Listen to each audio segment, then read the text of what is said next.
আসসালামু আলাইকুম। কি অবস্থা সবাই সবাই কেমন আছেন? দেশ এবং বিদেশে যে যেখানে বসে আমার ভিডিওটি দেখছেন, আশা করি আল্লাহ তাআলার অশেষ রহমতে সবাই অনেক অনেক বেশি ভালো আছেন। আলহামদুলিল্লাহ আমরাও অনেক ভালো আছি। আর আমি গ্রামের বউ, ছোট্ট একটি গ্রাম থেকে আরও একটি নতুন ভিডিও নিয়ে আপনাদের মাঝে চলে আসলাম। আমি আজকে কচুরি পানার ফুল দিয়ে বড়া বানাবো। তো ফুল নিতে আমি বিলের পাড়ে চলে আসছি, কিন্তু কোথাও কোনো ফুল নেই।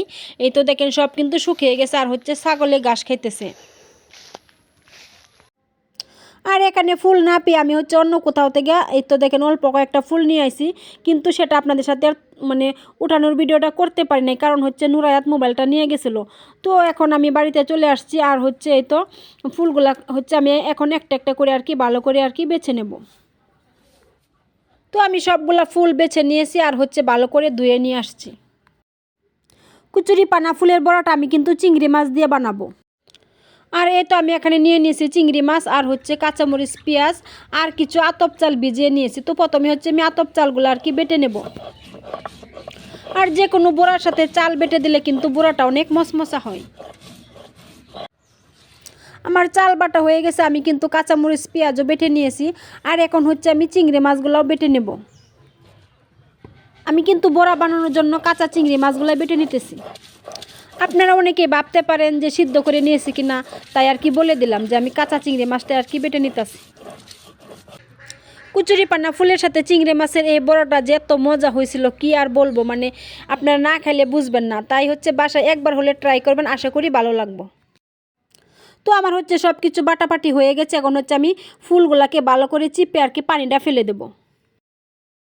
আর ফুলগুলো কিন্তু ভালো করে চিপতে হবে যেন এর গায়ে কোনো পানি লেগে না থাকে। তো এই তো আমি হচ্ছে ভালো করে চিপে একদম শুকনো করে নিয়েছি।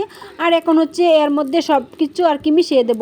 তো আমি দিয়ে দিলাম হচ্ছে চিংড়ি মাছ বাটা, আর হচ্ছে কাঁচামরিচ পেঁয়াজ বাটা দিয়ে দিলাম। আর এখন দিয়ে দেবো বাটা চাউলগুলো আর কি। আর আমি এখানে হচ্ছে আতপ চাল বেটে নিয়েছি, আর আপনারা চাইলে কিন্তু সিদ্ধ চাল বেটেও এরকম করে বড়ার সাথে দিতে পারেন। আর এখন দিয়ে দিলাম হচ্ছে আদা রসুন বাটা, আর হচ্ছে লবণ। এই তো দিয়ে দিলাম হচ্ছে হলুদের গুঁড়া, ধনিয়ার গুঁড়া, আর জিরার গুঁড়া, মরিচের গুঁড়া। কিন্তু সব কিছু মশলা আর কি অল্প অল্প করে দিতে হবে, বেশি দেওয়া যাবে না। বেশি দিলে আর কি খাইতে ভালো লাগবে না। তো আমি হচ্ছে অল্প অল্প করে সব কিছু দিয়ে দিলাম। আর এখন হচ্ছে আমি ভালো করে একসাথে হচ্ছে মেখে নেব। তো বড়া ভাজার জন্য আমি কড়াইয়ে দিয়ে দিলাম হচ্ছে সরিষার তেল। আর সরিষার তেলটা আমি চারপাশে আর কি কড়াইয়ের মধ্যে লাগিয়ে নিলাম। আর এখন হচ্ছে এক এক করে বড়াগুলো দিয়ে আর কি ভেজে নেব। তো সবগুলি হচ্ছে কড়াইয়ের মধ্যে একবারে আর কি আটবে না, তো আমি কয়েকটা কয়েকটা দিয়ে হচ্ছে ভেজে নিতেছি। আর এতে এখন হচ্ছে এক পিঠ হয়ে গেছে, আমি হচ্ছে উল্টিয়ে দিয়েছি। আর দেখেন কালারটা কিন্তু অনেক সুন্দর হয়েছে, দেখতে কিন্তু অনেক ভালো লাগতেছে। কুইলে একটা কত বড় বড় হয়েছে। আর আমার কিন্তু বড়া এক বেশ ভাজা হয়ে গেছে, আর এই তো আমি হচ্ছে নামিয়ে নিলাম।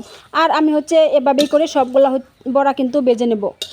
তো আমার বড়াগুলা সব কিন্তু ভাজা হয়ে গেছে, আমি এখন নামিয়ে নিছি। আর এই তো দেখেন সবগুলা বড়া ভাজে নিয়েছি, আর এই তো কত সুন্দর হয়েছে। তো আজকের ভিডিওটা এ পর্যন্তই। সবাই ভালো থাকবেন, সুস্থ থাকবেন। আল্লাহ হাফেজ।